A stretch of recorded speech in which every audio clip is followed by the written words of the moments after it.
has a 78 square mile footprint.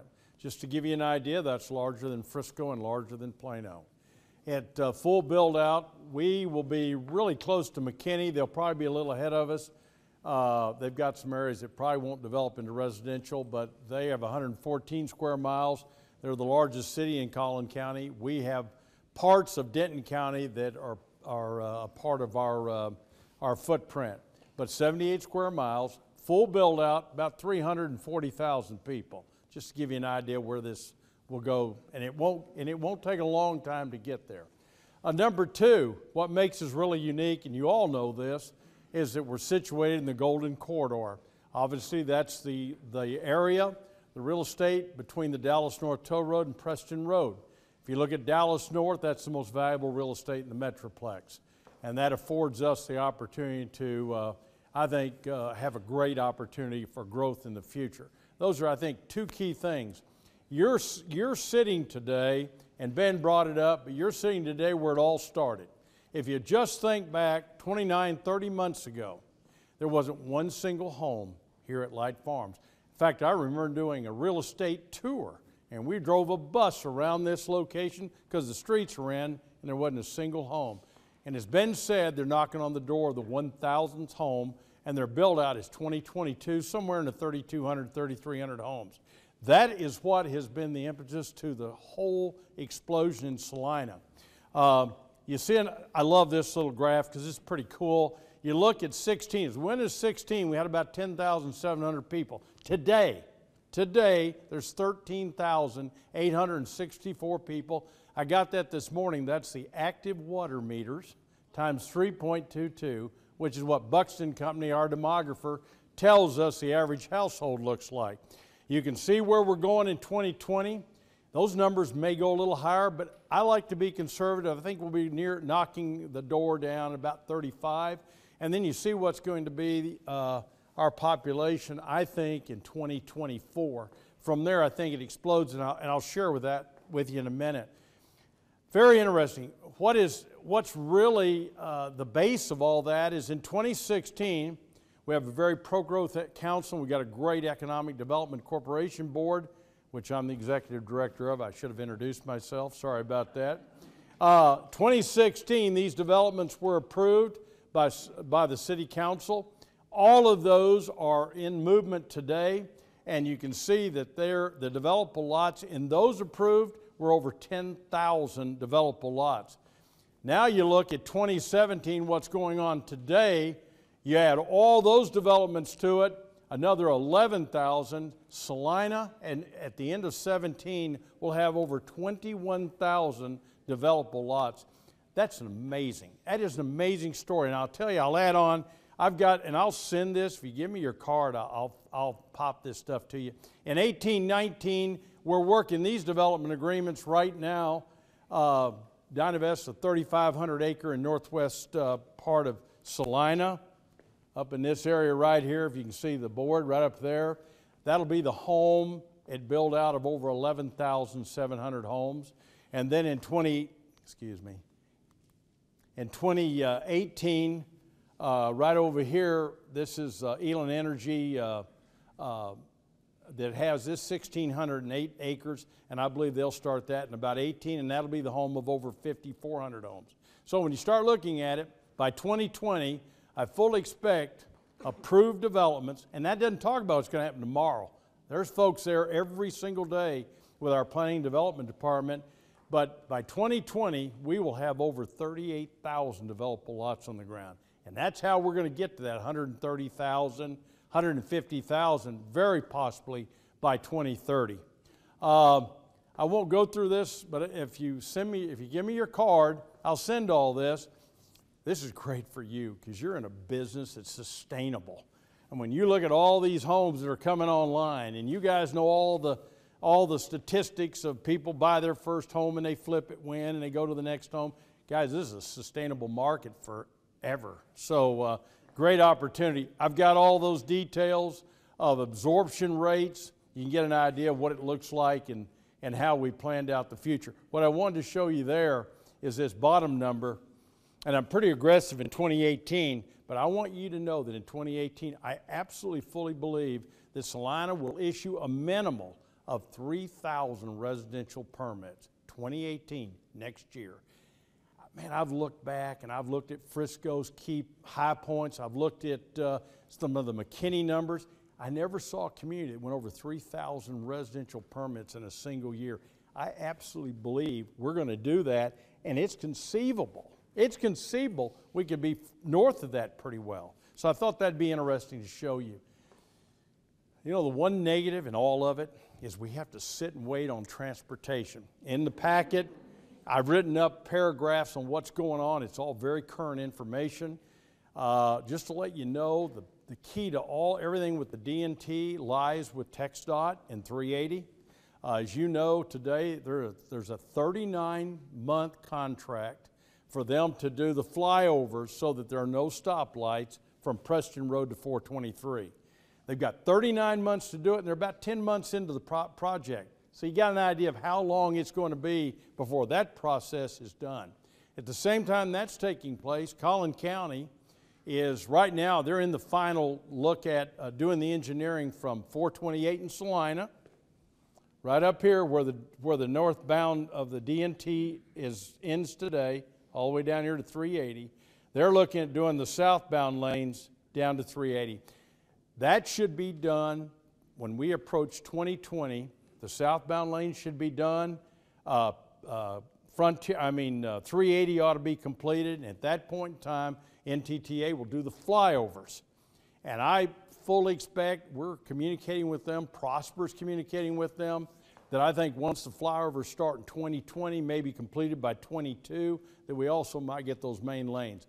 I don't know that we'll need that specifically because we'll have the northbound and the southbound. I'd be happy with that. But I think at the same time they do the flyover, we have a great opportunity to get the main lanes.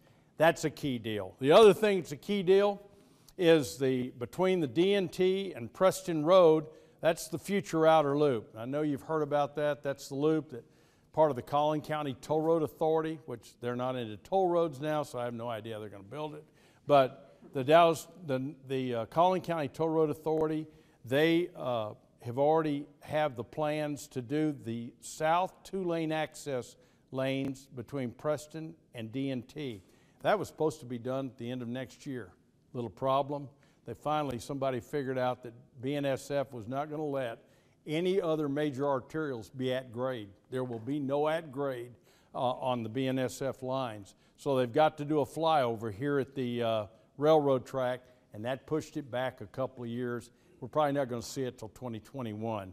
But that'll be something very important to get that connectability to get people from the west back to the east. And for this period of time that we're involved in, up and down Preston Road, because the DNT, that whole thing's kind of a nightmare. All that's written up for you.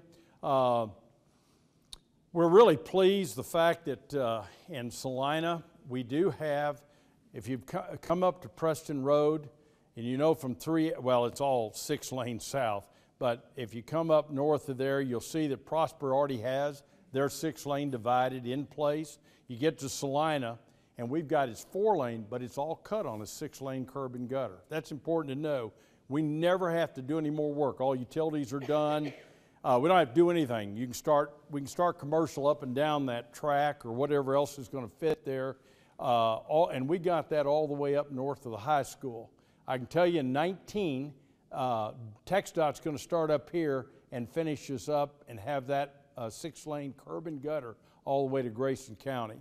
And as it grows, we'll just finish off the center lanes. That's a pretty easy process to get to the 6 lanes. So that's kind of where that is, and that was a smart move because originally in 2002, they were only going to do Preston right up here, 455. That was going to be it. And we said, we can't do that. We've got a high school that's going to be here, and we've got to be up at least there. So we made the agreement to just do the 4 lanes. We'll be pleased with it. It'll finish off. Anyway, that's important information for you to know because people all want to ask you that, and I want you to know that kind of stuff. Demographics, just to let you know, if you look at Center Core right here where Brookshire's is at, if you'll just look at a 15-minute drive time, looks something like this. these are some of the demographics today. It's an amazing story to realize there's about 56,000 people in that corridor, that there is a average household income's about $129,000. And guys, that's going up because let me tell you, Ben, 417,000 average price today at Light Farms, am I correct? That sounds about 417. So you got an idea. Guys, if people are buying 417s, they're making a whole lot more money than 129 because they're not going to qualify. So it's interesting, but it's a great demographic. That's just increasing. Demographic looks great in that corridor for an educated workforce. Anyway, all this stuff, you want it. I'm not going to go into all that. That's just boring to you. We've also done some traffic counts. What's interesting is today, just north, this is our boundary with Prosper. I had a traffic count done right here in October, and we already have 20,000 cars a day. Isn't that amazing? We're just getting started. Let me go back because this is great stuff. Next thing I wanted to show you is part of our future, and we're going to talk about it in just a minute with our initiative for Gigabit, but this is some renderings of Glendenning Ranch, which are now fully approved, the development agreements, all the incentive packages are all set, and this is really a part of our future. You're looking at a rendering on the Dallas North Toll Road in the Celina Parkway. Right here, there's the Dallas North Toll Road, and there's Celina Parkway, and you're looking right in here at this location. And you see the opportunity we're going to have for the future with these towers, and we'll talk about that in a minute. Here's another view of that, just to give you a perspective of the toll road, Celina Parkway. You just start envisioning, when we start talking about the Gigabit Initiative, what this is going to mean to Celina, and that's why I want you to see this. And then last on his renderings is he also has this 160 acres just north of the outer loop. That's going to be a very, very key intersection. And at Preston Road, this 160 acres will be the next regional. As Gates of Prosper open, they're getting closer and closer to finally cutting the ribbon. When they cut that ribbon, those guys will be talking to Rex Glendenning about Glendenning Ranch here, and that'll be the next regional center with all kinds of different retail and all that good stuff. Apartments back in the back along the rail, which makes great sense. But this is just an idea just to show you a major, major center. Now, when I show you that, I don't want you to think that's where all of it's going to be. When you look at Celina, and I've taken this map and identified, I can find 12 places on that map with the densities that we're going to have in residential that we will have grocery anchors. That's a lot of grocery anchors, guys. So your mind can just start rolling at what the opportunities are in Celina from a commercial standpoint as all the rooftops start going. All right, Gigabit. We've been talking about this for 2 years. We've been talking about it. We've been in action trying to figure out how we get there. And I'm privileged today. I want to introduce Scott Cromwell back there. Scott is project director for Gigabit for the Celina Economic Development Corporation. And we're also privileged to have William Hadala and Williams with iWire 365, and that's a group that we've been working with for 2 years. In fact, William and I, it's a great story, 2 years ago, just met by accident. That was the beginning of the whole Gigabit initiative. I've got a great board that's helped work that. And then we brought Cromwell on because we didn't have a clue how to do it. And so we got Scott, and he knows what he's doing. But we've been working on it. Just to let you know, we have finished. Let me go a little further. If I can pull this board up, let me show you this. This is kind of neat. You guys want to kind of see this. Yeah. You don't get to see it. No, I'm sorry. You're okay. Anyway, this map shows you an 86-mile fiber backbone that we have just finished the engineering. So this is 121, just to give you an idea. Scott can give you all the detail, but we started approximately here. We pick up the fiber that runs on the Dallas North Toll Road all the way down at Stemmons, which is where the hub is. That's where the mega gigabit, or it's the regional hub for gigabit, for massive amounts of gigabit.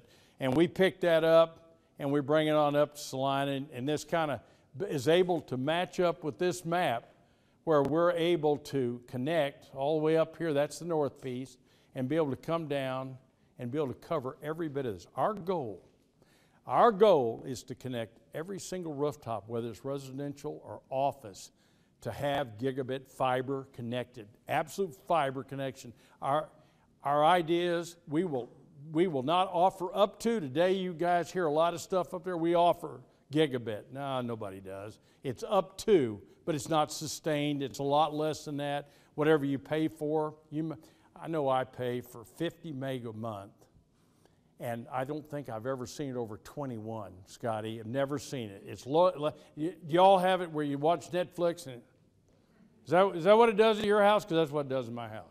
And but of course you pay for a lot more than that, but that's what you get. Well, with gigabit, you can watch 205 Netflix simultaneous. Just to give you an idea of the speed. It'll allow people, they're going to work in the corridor 15 miles south of us, where they're going to employ about 60,000 people the next 4 years. It's going to allow those folks that may work at one of those corporate deals that have to upload terabits of data every day. They're going to be at their home working, and they don't want to just push it and then leave and say maybe in 6 or 7 hours this will upload. With gigabit, it's uploaded. And that's who we're going to attract. That's who's going to want to live here. They also want the quality of life, and I think there is a quality of life. You just heard about Ben talking about community and community. That's what's being created all over Celina. These guys set a standard, but I'll tell you what, these other developers, they're kicking in and they're doing some beautiful work. So Ben, thank you for setting a standard, because that's what you did, but everybody else is getting on board, and I think that's going to make Celina a desirable place to live. We got a mission statement adopted. We've got, as I said, we finished all of the engineering for the fiber backbone, and we held our meeting here just 2 weeks ago with, how many, Scotty? We had 10 here, but we've been in contact with many of 16. 16 ISPs, Internet Service Providers, everybody from the AT&Ts to Frontier to Spectrum to I don't even know. But there's a lot of them. They're the biggest guys in the country. I'm not going to bore you with some of this stuff. I told you our goal, it'll be minimal 1 gig. You'll have minimal, and it's synchronous. It's up and down, 1 gig. Boy, that'll take care of everybody. Just think of the opportunity we're going to have, Scott and I, to go out and recruit high-tech companies and companies that do genetic sequencing that have to have that kind of internet speed. And I'm going to tell you, those guys are looking for a reason to come to North Texas. It's already happening. You see it. But they could come to Celina. And from a business perspective, and I think I can say this, Scotty, because we know it's true, but I will tell you right now, in 2019, if this fiber's in the ground, we sure hope that's when it is. Right, William? 2019, this fiber's in the ground. You know what's going to be amazing? Toyota, that's opening this year, 2017 and 19, will set up a satellite office in Celina for worldwide communication, because they don't have gigabit capability in Plano. Isn't that interesting? So that's the opportunity we have. It'll help us be a balanced community. It'll allow us to have a very educated workforce. And let's see, Scott's got some neat stuff here, pictures, if I can get this. Collin College, right here. Collin College, as you know, and I hope some of you voted for this bond, but thank goodness it passed. Right here, 75 acres. That'll be the location of the Collin College campus in Celina. And we're literally, we have meetings with Mr. Hadley, has met with them 2 or 3 times with the president. Let me tell you, with our initiative becoming a reality, this school will offer degrees in IT and with an emphasis in cybersecurity. This is the workforce for the future for the folks that live in Celina. So this is going to be pretty good. We're working, William's in the middle of this too, working on a Tier 3 data center. That's just a vision of what they have looked at, and the data center is connected. You can get an idea. It's 47,000 square feet. I'm not going into that. You don't care, but we'll figure it out. I already showed you Glendenning Ranch and what we thought would be a great business center for high tech. Scott has visions of these 20 and 30 story towers being data center, a couple floors of a company, data center. He's got all those ideas. He's figured it out. But there you can see the ring. What's amazing is we just didn't design that ring and just said, isn't that a nice direction to go? No. In the planning of Celina, those little red dots are future fire stations. So it's a natural to have a fire station, and we can have, what do you call that, Scotty? A hub, whatever. hub right there at the fire station.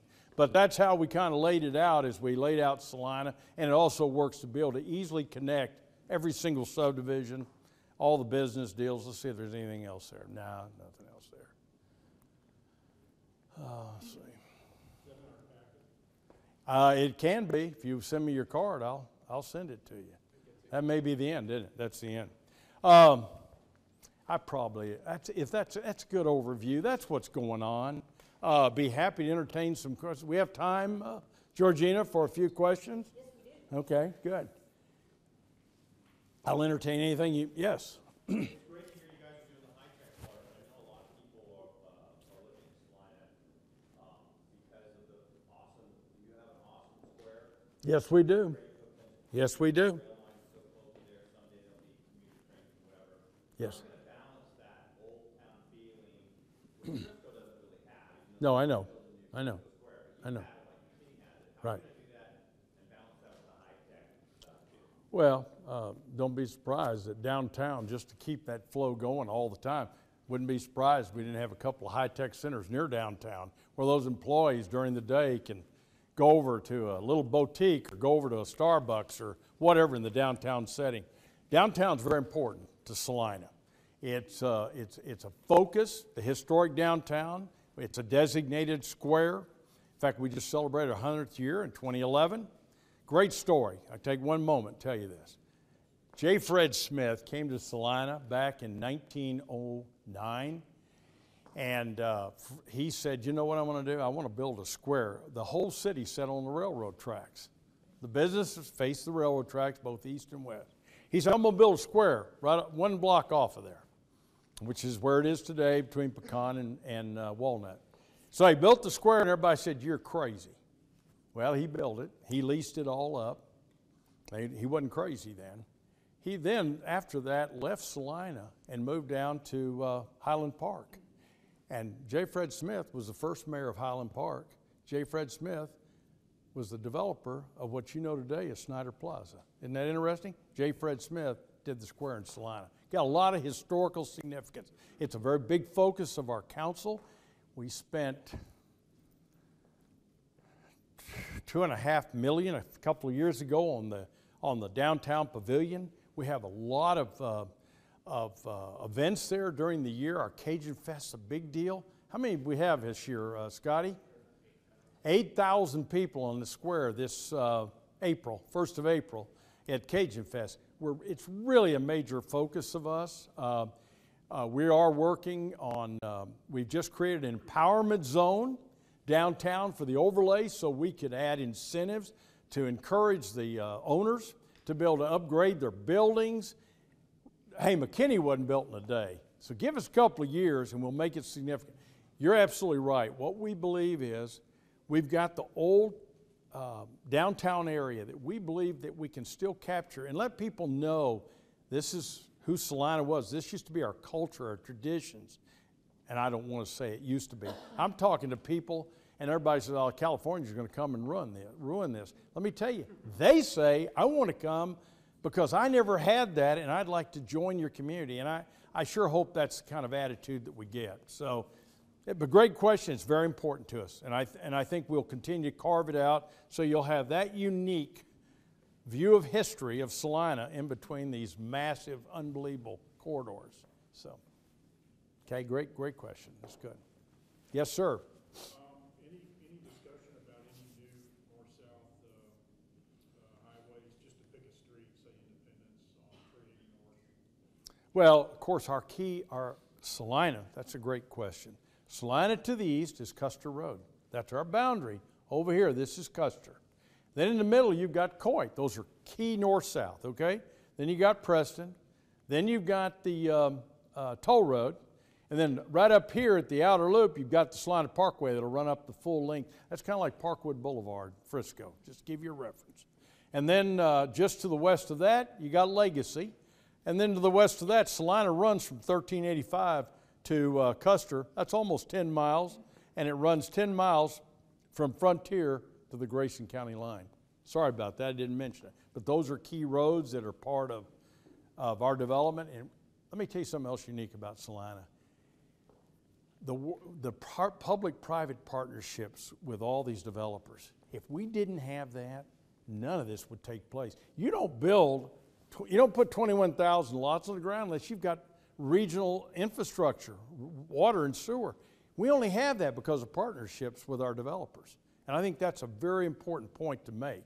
A lot of communities don't have that. We have that. And I think that's really important to know. Anything else? Are you good, ma'am? I'm good, Corbett. Okay. Fantastic. Thank you. If we don't have any other questions, we can turn it over to Brian. Great. Thank you. Thank you all. Thank you.